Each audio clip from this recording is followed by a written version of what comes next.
চাচুকে কি বলবো? দরদ দেখবো আমারও প্ল্যান ছিল, বাট আমি যখন প্রথমে শুনতে পেলাম যে আমাদের মেগাস্টারের সাথে বসে তার সিনেমা দেখতে পারবো, এত বছর পর এরকম একটা সুযোগ কে মিস করতে চায়, তো প্ল্যান করেছি যে না এখানেই দেখবো, একসাথে সবাই দেখবো। শাকিব ভাইয়ের কথা আলাদা করে কি বলবো? So so so good and super. Brand ambassador আমাদের পাশে দাঁড়িয়ে আছে পূজা চেরি। আজকে ওনার সৌজন্য, ওনার অ্যাপল ব্র্যান্ডের সৌজন্যেই আমরা আসলে সিনেমা দেখতে এসেছি। আপনারাও দেখলেন। Thanks to me. Thank you for your act. ছোটবেলা থেকে এখন পর্যন্ত শাহরুখ খানকেই দেখে আসছি। আজকে হলিউডে সেই টম ক্রুজকেই দেখে আসছি।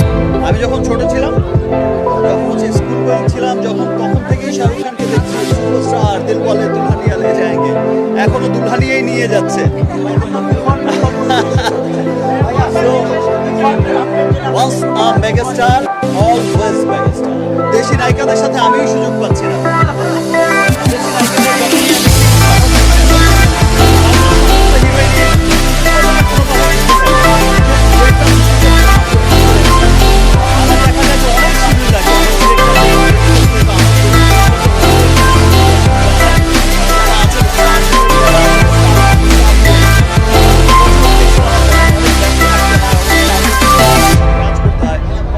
আমি আসলে শিডিউল পাচ্ছি না।